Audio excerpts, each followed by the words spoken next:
Since the formal credential presentation in September 2016, the Australian ambassador to Vietnam, His Excellency Craig Chittick, has brought a new aspiration to the relations of Vietnam and Australia.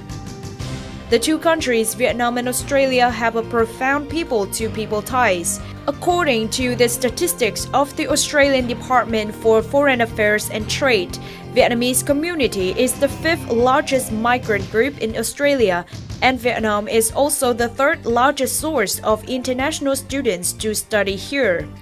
Ambassador Craig Chittick considers the development of bilateral relations on the foundation of human is the core focus of his term in Vietnam.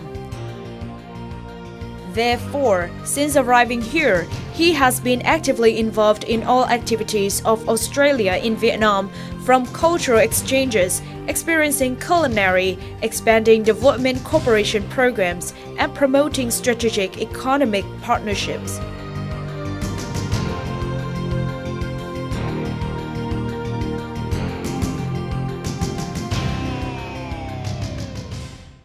Ladies and gentlemen, welcome to Sharing Vietnam on VTC 10 NetViet. Please join me in welcoming the Australian ambassador to Vietnam, His Excellency Craig Chittick. He had just arrived in Vietnam for the second half of 2016, but already had an interesting experience about Vietnam. Let's listen to his stories in 2016 and also some of his vision about the bilateral relationship of Australia and Vietnam in the years to come. Thank you, Your Excellency, for joining Sharing Vietnam. First of all, I have to congratulate you on your new post here in Vietnam. So could you share with us a little bit about your feeling and your family's impression about Vietnam when first arriving here? No, thank you very much. Look, it's been a dream for us to come on posting to Vietnam. I first came here as a tourist in 1998, and my wife and I first came here on a holiday in 2002. So we've known and loved Vietnam for a long time. So we've been here for 6 months now, and we've seen summer, we've seen autumn, and we've seen the beginnings of winter. And we're still exploring Hanoi and still exploring Vietnam as well. But the children love it, and my wife and I are looking forward to our 3 or 4 years here.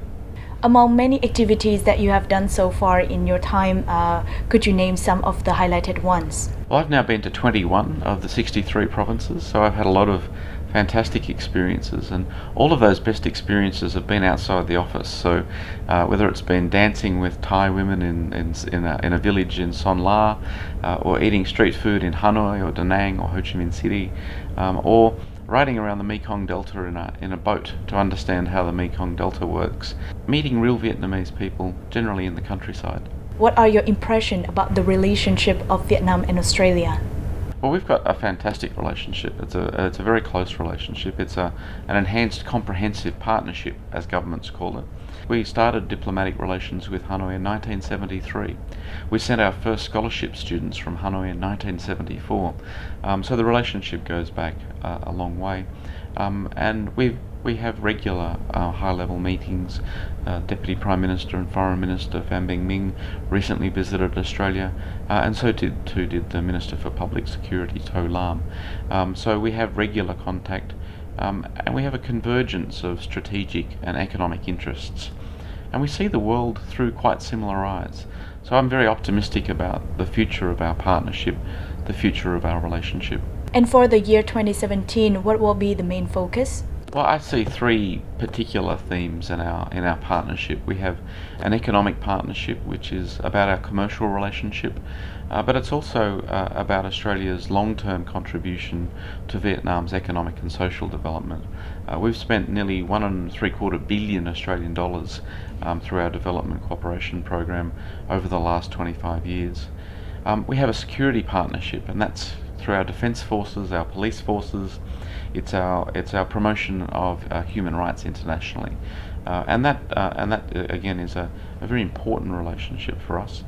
We have an innovation partnership, and this is perhaps the most exciting one, because it goes to driving productivity growth in both of our countries. And I see innovation being driven by not just people in white lab coats, by scientists, but I see it by a broad range of academics, and I see it by business. And there are some fantastic examples of how Vietnamese business is working with Australian companies, with Australian universities to solve real problems through technology. And by that technology to drive Vietnam's productivity growth, which is the most important thing now. For Vietnam as a middle income country, its economic growth will be largely determined by its productivity growth.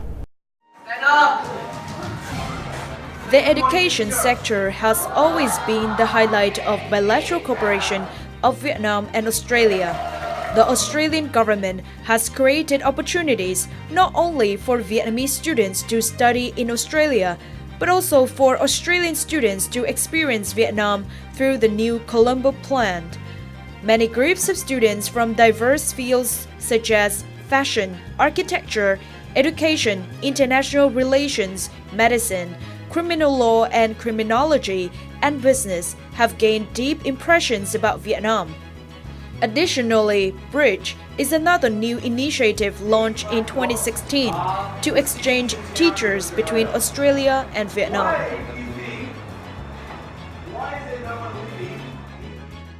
I have just taken part in the Bridge, and one of the most interesting things that I have is my teaching Vietnamese culture to the students in high school in Australia, and the students there seem very interested in my lessons, and they feel very eager to travel to Vietnam. Sau khi đầu tiên về thì có những cái thay đổi nhất định trong cái giờ dạy của mình, và các cô đã kết hợp được những cái tích hợp giảng dạy về kỹ năng sống cũng như là về tình yêu nước vân vân vào trong bài dạy của mình, để học sinh rất là hứng thú và trong các giờ dạy thì sống động hơn. In terms of development cooperation, the Australian projects help Vietnam's reduce poverty sustainably, promoting improved application of innovative, high technology and capacity building of human resources. Typically, the Học Mãi Foundation put doctors and nurses to exchange learning and working in both countries. With great experience, Australian doctors do not only exchange knowledge, but also directly involved in the treatment process. Sự có mặt của các cái chuyên gia đầu ngành của các bệnh viện trẻ em ở Úc tới bệnh viện Nhi Trung ương, thì đây là một cái cơ hội rất là tốt để cho các đồng nghiệp của chúng tôi ở các cái chuyên khoa khác nhau có cái cơ hội để học hỏi, chia sẻ kinh nghiệm với các cái đồng nghiệp ở nước ngoài để nâng cao cái kiến thức cũng như là cái năng lực của mỗi một cái chuyên ngành, và cái mục đích cuối cùng đó là để nâng cao cái chất lượng chăm sóc và điều trị cho trẻ em Việt Nam. Vietnam and Australia share common interests in politics, security, economy, and culture. The comprehensive and stable Vietnam-Australia relations is not only important implications for each country, but also for the peace, stability, cooperation, and development in Asia-Pacific region. The bilateral relationship is very potential with complementary economies. Simultaneously, the process of regional economic links is creating tremendous opportunities for the two countries.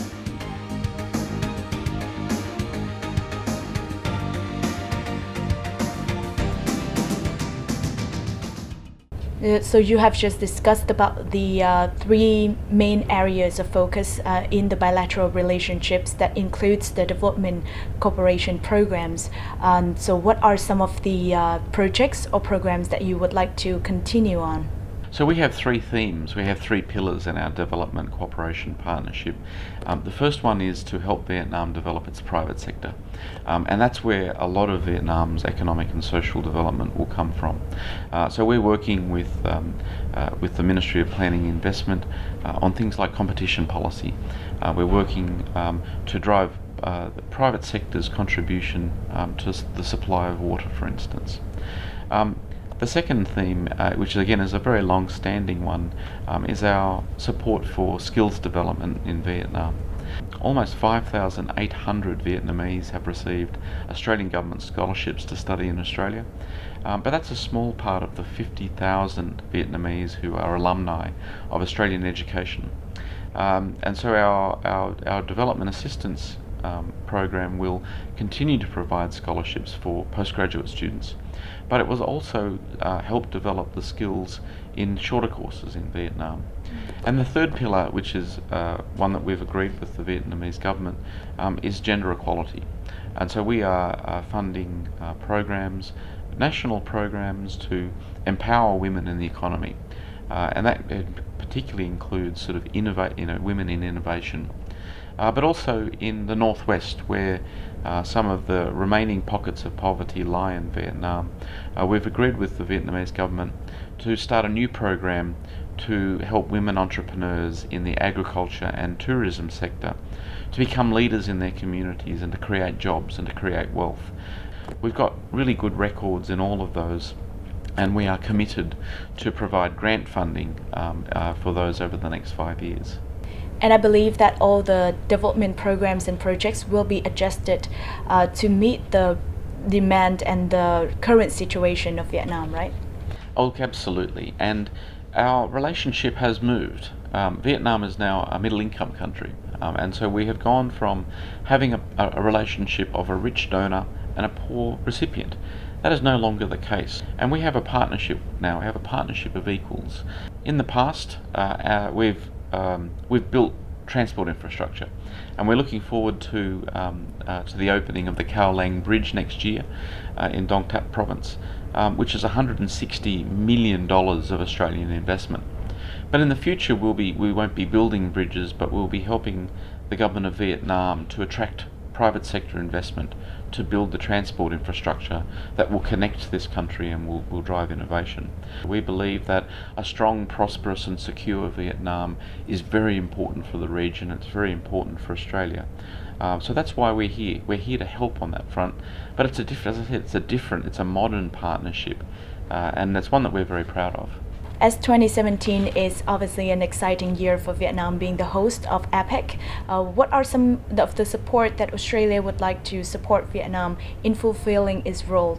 Vietnam is a very different country from when it last hosted APEC in 2006, and it's a great opportunity for Vietnam to show the world what modern Vietnam is, and it is a remarkable story, Vietnam's economic and social development. So when world leaders come to Da Nang next year, when CEOs come to Da Nang next year, and when ministers come to APEC meetings right throughout the country, they will get an opportunity to see what I see on a daily basis, which is a modern, vibrant country. Australia's relationship on APEC is a very good one. We're one of the co-founders of APEC, so we're very supportive of APEC. And Vietnam's objectives for its APEC year align very closely with our own bilateral priorities, whether that be in human resource development in the digital age, whether it be about food security and food safety, whether it be about gender equality and the role of women in business. These are all areas that we're already working very hard with Vietnam. So we're looking forward next year at APEC to showcase the great work that Vietnam's doing in each of those areas. APEC is about trade, it's about investment, and ultimately it's about the private sector. And we're a strong believer that Vietnam's private sector will be driving growth and productivity in the future. So we look forward to APEC as an opportunity for the government of Vietnam and the people of Vietnam to make their private sector even stronger, because business, and including the role of women in business, is the future of economic development and prosperity in Vietnam. Thank you, Your Excellency, so much for all of your sharing today, and I hope for a lot of success for all of your vision and hopes for the bilateral relationship between Vietnam and Australia in 2017.